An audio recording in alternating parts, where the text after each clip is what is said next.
Hey guys, thanks for joining us. It's Haley and with my Aunt Jane here that I always talk about.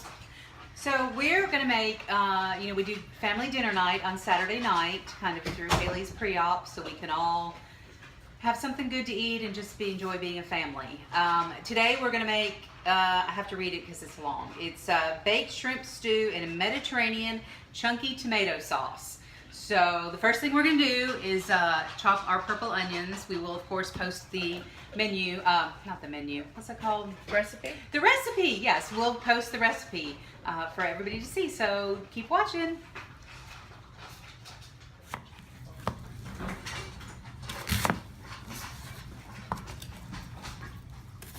So now we need to rough chop 5 cloves of garlic. 1, 2, 3, that's a lot of garlic, yummy, love garlic. 4 and 5. So I know that seems like such a simple task to debulb the cloves of garlic, but for people who've never cooked before, you don't know how to do that. Haley learned her lesson that there's a huge difference between garlic fresh and garlic powder. So we want to peel these. So we're just going to put this under our knife, and just with the palm of your hand, with the blade facing away from you, you're just going to pop it down, and that breaks the shell, breaks that tough skin, and you just peel that off. And this recipe calls for just a rough chop of the garlic. So we get that, put that, well, I lost my little garbage bowl. So we're just gonna rough chop it. So that just means big chunks, just kind of chop it big, and that's it. And we'll continue that process with all of our garlic cloves. So we are going to chop our red peppers. Our recipe calls for red pepper, and you don't wanna waste a whole lot of it. So just kind of, I just sort of cut it loosely at the top just to kind of break it open, because you can still use that part, and then just pull it out, de-seed it. You want to get all of this white part out. This white part is really bitter. It doesn't taste good. You don't want to eat that. Once you have all that out, or see, then we chop it, and then we're gonna keep chopping it. You want to kind of make it, break it down when you chop it. Don't just go at it like crazy. Make sure you've got kind of a method going on.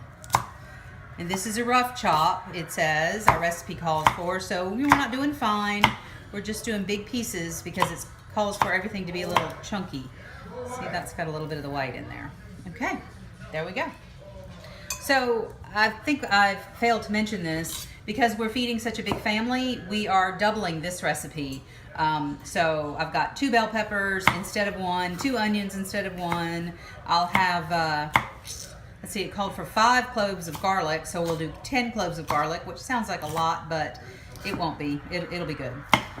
So just kind of keep that in mind. When we post the recipe, we will post the recipe for just, the normal recipe. You can double it easily if you want to for yourself.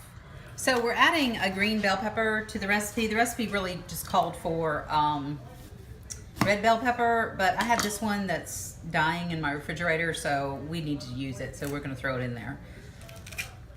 So we're gonna toast, the recipe calls for toasted pine nuts and toasted sesame seeds. So we're just gonna toast these in a pan, in a skillet. When these are done, then we'll toast our sesame seeds. So our pine nuts are toasted. I walked away and I might have toasted them a little too much in a few spots, but they're fine. They'll be good. So next we're going to toast our sesame seeds. So we're going to toast our sesame seeds. It's about 1/4 cup. That's about 1/4 cup. No, you don't have to be exact. She's not a measurer, guys. Not usually. Well, I do measure when I bake, but not cooking. That's a whole different ballgame. So I would say don't walk away from your sesame seeds. These little guys are a little tiny and they're going to toast up pretty quickly. So our shrimp recipe calls for lemon wedge and lime wedge. Haley's rolling them with a good degree of pressure on them. That sort of juices them a little bit. It breaks up kind of the pulp in there and gets them good and juicy. So here are our sesame seeds. You can't really see in the video, but they're toasted up pretty well. Let them go for just another minute, and then we're done with our sesame seeds. Haley's now cutting our lemon and our lime into wedges, using her excellent knifing skills she's learned over the last couple of weeks. So our next step is to just lightly saute our shrimp just till it turns pink. And then we take it back out. So we have a lot of shrimp. We're not doing it all at one time. We'll just kind of do a little and keep going. We don't want to crowd the pan. Okay, so you see we've done our shrimp, and you can see where it's just lightly pink. You can, I don't know if you can see that on the camera, but you can see, you know, one side is not so pink and the other side is pinker.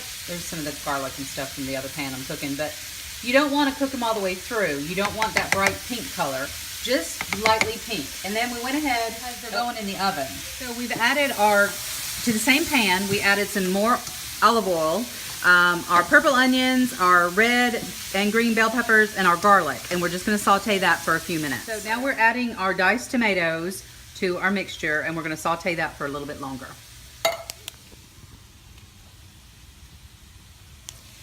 So that's 2 cans added to that batch. We're doing it. It'll be 2.5 cans. Well, we're doing it in 2 batches because we're doubling the recipe. So her combination over there is already sauteed down. Mine was added at a later time, so it's not quite there. So we added all of our tomatoes in here now, and we're gonna let this simmer for about 10 minutes, and then we'll add our spices and move on to our next step.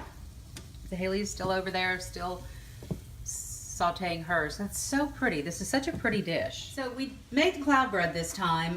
It is not on the pre-op diet. I want to make sure everybody understands that, but we're just kind of playing with it and seeing what we can come up with. So we just followed the recipe last time with no changes. You can see our video on that. Yes, you can see our video on that. This time we changed it a little bit. I sprinkled a little kosher salt on it, let it bake for a while, and then drizzled just a little bit of the Tuscan infused olive oil on it, and it's really good. It's just definitely a different kind of flavor, just something different to try. So we're adding our shrimp back to our pans, and let that saute, let that cook for just a few minutes, and then we'll add our spices and keep going. Okay, so the recipe calls for, I'm not going to even pretend to pronounce it. So we've got that going. Sumac we couldn't find. We found that lemon zest was a good substitute. So Jan is about to take care of that. You know, we got our 2 batches going. The other, let's see, the cardamom we don't have in our grocery store. So we're going to mix equal parts nutmeg and cinnamon. And that's our spices. And now we're going to let that simmer a little bit, and then we'll go to the next step. I've got all our seasonings in there. Still doing the lemon zest, which is an alternate to sumac, according to Google. So we're gonna combine these. Oh my gosh, it smells like heaven. Smells like heaven. We found a pot that everything will fit in.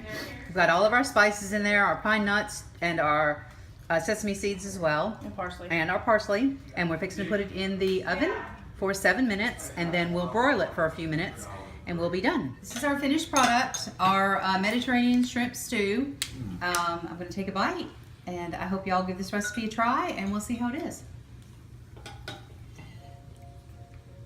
Very good. Very good. Amen. Goodbye.